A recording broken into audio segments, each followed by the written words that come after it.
Assalamualaikum warahmatullahi wabarakatuh. Waalaikumsalam.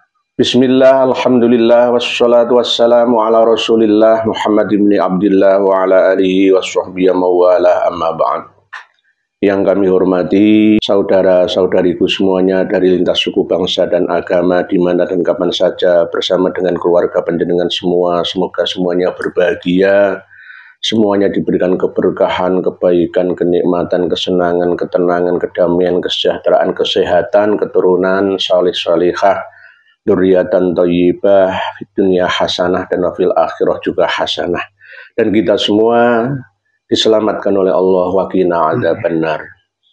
Pada kesempatan yang penuh dengan kebahagiaan ini, ini pas saya mau berangkat nyambut gawe, nyambut damel, bekerja, tiba-tiba kami kedatangan seorang tamu agung dari Kabupaten Pati, Jawa Tengah, Pati Bumi Minatani. Beliau Romo Kiai Raden Muhammad Kusmanto ini seorang imam desa atau mudin, imamuddin, bukan imaduddin, bukan Kiai Haji Maduddin Imad, imamuddin, mudin, atau pemimpin urusan spiritual rohani agama yang ada di desa. Beliau juga seorang kiai, punya santri juga. Beliau datang ke Surabaya ini atas dasar penasaran, ya, ingin bertanya kepada kami mungkin apa yang beliau tanyakan, nanti insya Allah akan kita jawab. Nah, ini sebenarnya tidak semua orang kami terima rawuh ke tempat kami ini karena ini memang privasi, ya, tapi karena beliau mencegat saya pas pada waktu berangkat kerja, ya insya Allah ya kita temui dan kita hormati sebagai seorang tamu. Karena barang siapa beriman kepada Allah, ya beriman kepada adanya hari setelah kematian, kehidupan kita setelah mati, maka fal yukrim doifah, maka hormatilah tamunya. Atas dasar ini kami menghormati beliau datang jauh dari Jawa Tengah Pati. Mungkin Romo Yai apa yang panjenengan sampaikan akan kita jawab dengan jawaban semampu saya, sepengetahuan saya. Monggo ya.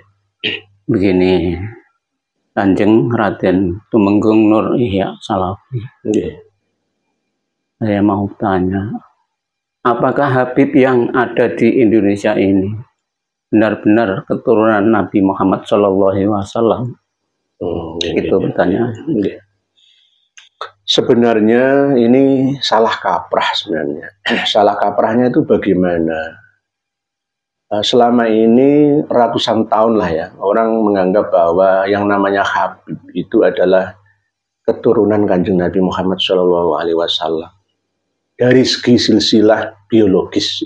Padahal sebenarnya bukan, tetapi mereka itu adalah keturunan Rasulullah dari sisi ideologis, dari sisi ide-ide ajaran Rasulullah yang masuk ke dalam diri mereka, lalu dijabarkan, dilaksanakan, dijalankan, dilakukan dalam kehidupannya.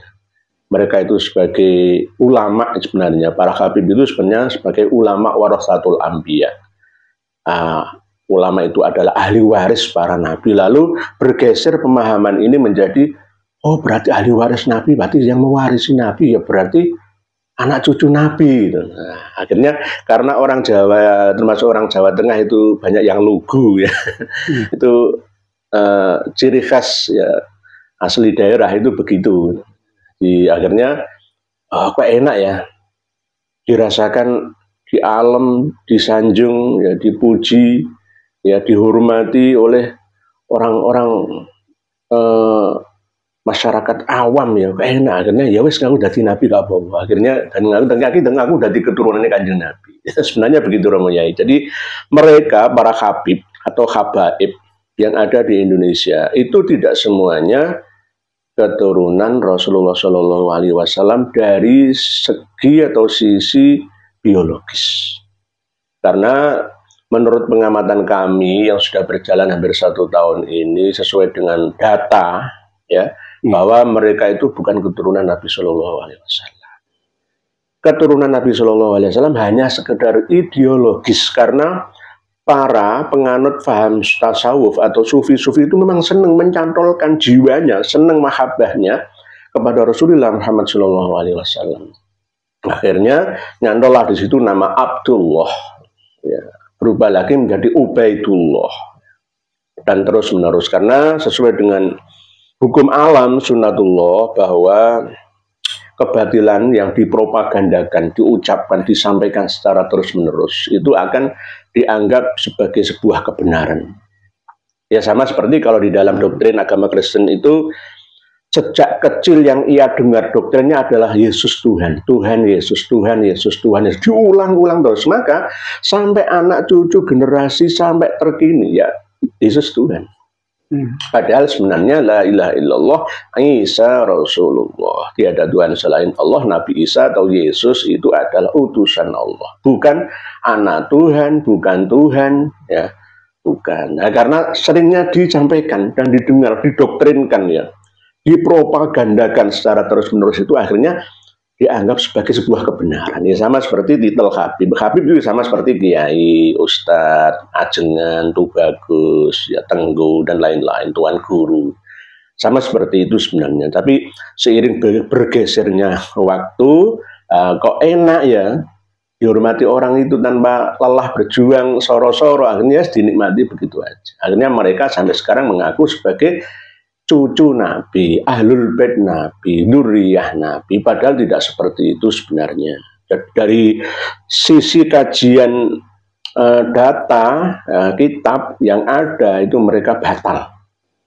Selama 650 tahun tidak tercatat nama datuk mereka Ubaidillah atau Abdullah itu putranya Imam Ahmad Al-Abah An-Nafat Al-Ataj Al-Muhajir.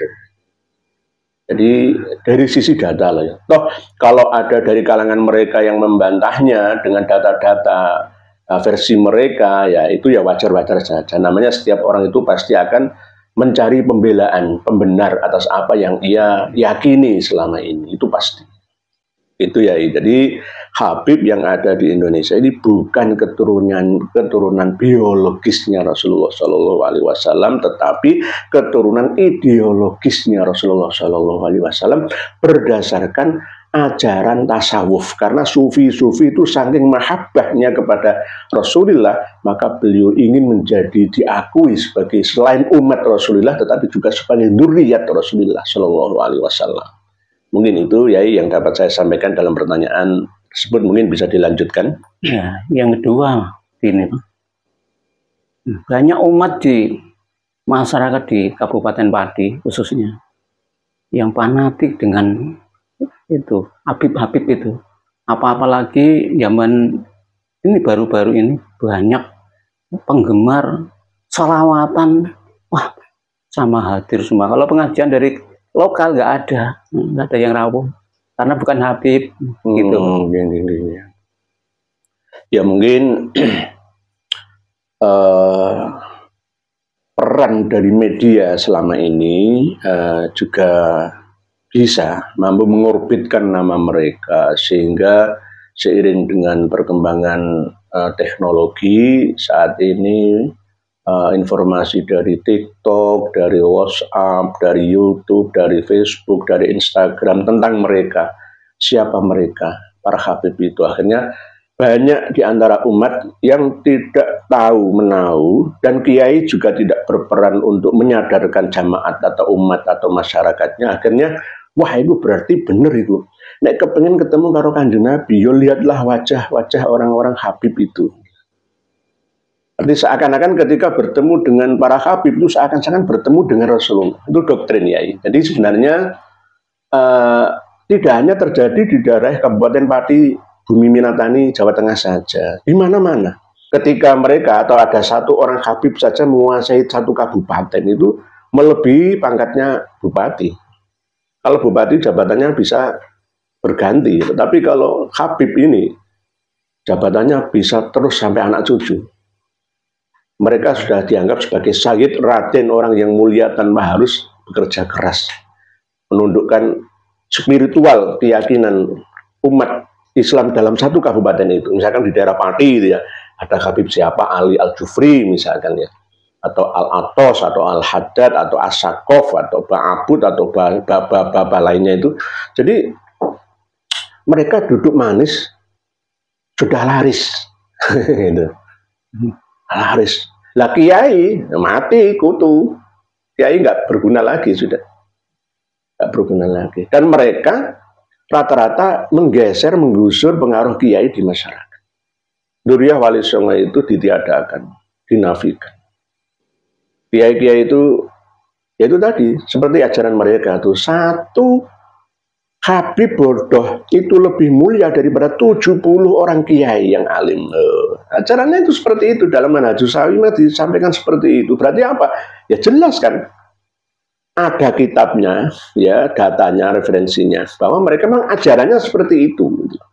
Di daerah-daerah itu kalau berkorban apapun, ya mengumpulkan massa kayak sistem MLM, multi level marketing. Kalau yang mimpin sholawat itu Habib, mereka itu tua, tangan berbondong-bondong. Tapi kalau yang mimpin sholawat itu kiai, Ustadz Allah, gak ada yoninya, gak ada auranya, gitu. Daya tariknya berkurang. Sebenarnya gak masalah yang mimpin sholawat itu siapa, itu gak masalah. Yang ceramah mau itu hasanah itu siapa, itu gak masalah. Asalkan objektif itu aja. Habib, tapi Habib yang benar-benar alim, alamah, dan tidak ada tendensi apapun, hanya dakwah amar ma'ruf nahi mungkar, mengajak umat untuk kebaikan. Sebenarnya nggak masalah sebenarnya, tapi mereka itu yang bikin masalah, itu loh, yang bikin masalah. Kiai semua tergeser. Karena apa? Itu tadi derajat itu 1:70 ya. Kalau 1:2, 1:70. Itu Habib bodoh loh ya. Nah kalau Habib alim, ya 1:700. Bisa seperti itu. Wong Habib bodoh aja, ya itu bandingannya 70 kiai alim kok. Dan itu diyakini oleh mereka, didoktrinkan secara terus-menerus ke anak cucu mereka. Nah ini yang pernah juga saya sampaikan, ini tidak berita bohong, ya, tidak ucapan yang mengandung kedengkian, ya, enggak, memang faktanya begitu. Peran kiai lokal itu mau digeser, digusur, kalau bisa dihilangkan saja. Padahal sebelum mereka datang, sebenarnya para Habib itu datang ke Indonesia itu baru saja ya. Jadi tidak sudah zaman Wali Songo enggak. Mereka tuh senengnya itu dompleng. Mbah Sunan Ampel di daerah Ngampel, dulunya di sekitar Ngampel ya bukan dikuasai oleh komunitas Arab, ya. Tapi karena zaman Belanda memberi angin segar kepada mereka bahwa orang Arab, orang Eropa itu kastanya itu kasta nomor 1 Eropa, nomor 2 mereka, orang Arab dan Cina. Orang-orang Arab itu diangkat derajatnya, dipoles sedemikian rupa oleh Belanda, didoktrin supaya derajatnya itu lebih tinggi daripada kiai sejak dulu. Karena Belanda kualan menghadapi perjuangan kiai banyak yang melawan. Keturunan Wali Songo itu banyak yang melawan penjajahan Belanda. Akhirnya setelah perang Diponegoro usai 1830 itu secara bergelombang atas usul Wilhelmina Ratu Belanda mendatangkanlah tenaga kerja sekaligus ya untuk melawan ya keyakinan umat Islam yang ada di Indonesia supaya tidak berani memberontak lagi. Datangkanlah mereka imigran dari Yaman. Mulai dari 1850 lalu 1880 sampai 1900 terus bergelombang itu mereka. Mereka datang ke Indonesia, para Habib itu sebenarnya bukan untuk berdakwah, untuk mencetak kiai atau mencetak ulama, itu bohong. Mereka datang ke Indonesia ini untuk mencari nafkah. Kalau toh ada yang berdakwah itu bukan berdakwah untuk ummah masyarakat yang ada di Indonesia, di Nusantara, bukan, tapi untuk kalangan mereka sendiri. Sejak dulu kiai para Habib yang datang dari Yaman itu kan dibagi menjadi dua, ada yang Ba'alawi dan ada yang non Ba'alawi. Yang Ba'alawi ini tergabung dalam ikatan Robitoh Alawiyah. Terus yang dari non Ba'alawi ini tergabung dalam ikatan Al-Irsyad. Mereka tuh seneng gegeran. Dulu itu gegeran dengan sesama mereka sendiri, engkel-engkelan masalah kafaah nikah lah, masalah duriyah lah, masalah macam-macam. Saling mengumpat, saling menghujat satu sama lain di antara mereka sendiri. Tukaran bolo dewi lah. Lalu datanglah seorang syekh atas penunjukan dari mereka sendiri, yaitu Syekh Ahmad Surkati dari Mekah, asal dari Sudan, untuk mendamaikan. Tetapi walaupun begitu, sesampainya di Indonesia ini juga dipisui. Mereka itu memang mulutnya nggak bisa dijaga, nggak terjaga. Kulino anjing, habis biasa itu mereka. Mereka itu tamu yang tidak mau menghormati tuan rumah. Jadi perang ya, sekarang ini perang ya, mereka itu ditujukan kepada kiai. Kalau dulu sesama mereka sendiri, sekarang ini malah kiai yang dimusuhi. Sebenarnya saya menyampaikan seperti ini itu sudah saya pikirkan berkali-kali lipat, pemikiran ya, pertimbangan. Sebenarnya SARA itu tidak boleh ya, kita mengungkit masalah SARA itu karena di Indonesia ini dilarang sebenarnya. Tapi mereka sendiri yang justru menghina kiai, menganjing-anjingkan kiai. Nah ini bagaimana? Jadi tidak mencerminkan seorang duriyah Nabi. Tidak ada bedanya mereka dengan orang-orang Badui. Orang Badui aja sopan-sopan kok. Jadi semoga para kiai bangkit ya. Amin, amin. Bangkit. Mungkin demikian Yai, ada satu lagi mungkin. Ini saran 1, 2, dan 3 nih. Ya, terima kasih. Sami-sami. Mudah-mudahan Allah membuka apa yang diinginkan masyarakat. Amin. Kabupaten Pati, khususnya di kampung saya di Kayen, Desa Trimulyo, Kecamatan Pati. Mudah-mudahan bangkit dan sadar agar mengembangkan, bisa mengembangkan apa yang diinginkan oleh Nabi Muhammad Shallallahu Alaihi Wasallam, yaitu rahmatal lil alamin. Ini, terima kasih. Alhamdulillah. Demikian perbincangan kita, diskusi singkat kita dengan beliau, Raden Kiai Muhammad Kusmanto dari Pati. Beliau mengatakan dari Kayen ya. Kayen itu dekat dengan tempat tinggalnya Syekh Janggung Landoh atau Saridin. Setahu saya Syekh Janggung Landoh Saridin itu juga berasal dari Pati Lor ya, dari daerah Tayu. Jadi ada hubungan dengan Mbah Sunan Muria kalau nggak salah. Jadi tetap beliau sebagai seorang wali mastur sebenarnya, wali lokal, bukan wali songo, tapi wali lokal. Tapi kiprahnya di daerah Pati, Kudus, Purwodadi itu banyak beliau. Syekh Janggung Landoh atau Saridin. Ini semoga saja semangat-semangat kiai lokal termasuk Syekh Janggung Landoh atau Saridin ini dapat meresap dalam hati para kiai. Amin, amin. Yang ada di daerah Pati Kidul, khususnya kan Saridin kan Pati Kidul, juga Pati Lor, Pati Tengah, Pati Timur, Pati Barat, semuanya. Salam Pati Bumi Minatani. Semoga tidak hanya kuat dalam hal supranatural saja, tetapi juga dalam hal spiritual. Amin. Pati itu terkenal dengan kota dukun ya, ada Bos Edi dulu, ada Sinten, Jengasih, macam-macam itu. Pati itu terkenal. Sedikit aja digesek, digosok, bakatnya itu bisa jadi dukun. Bahkan kemarin dalam video beberapa hari terakhir ini kan kita bahas juga muridnya Mbah Sunan Bungkul itu juga banyak yang berasal dari Pati. Mbah Sunan Bungkul, Kiai Mahmudin Surabaya ini juga pernah bergerilya dakwah di daerah Pati sana sebelum Kerajaan Demak berdiri. Ada yang mengatakan itu. Lah kemarin itu saya juga ditanggapi oleh Kiai Hanan ya. Saya disuruh untuk ke dalam beliau untuk melihat manuskrip ya. Insya Allah ya Hanan matur suwun atas ingatannya. Ya macam-macam lah versi. Tergantung siapa versi Mbah Sunan Bungkul itu. Kalau sesuai dengan versi yang umum ya, barang siapa yang terlalu mengungkit ya, mengulik masalah beliau akan kuat. Lah saya ini khawatir kualat. Mengulik sejarah Mbah Sunan Bungkul ya, Mbah Supo atau Mbah Kiai Mahmudin. Jadi ada mungkin hampir sama kok. Mbah Sunan Bungkul karakternya sama seperti Syekh Janggung Landoh Saridin. Hampir sama karakternya itu, kalau saya lihat sejarahnya hampir sama. Lokal, ikhlas, tasawuf Jawa campuran tasawuf Arab, sama.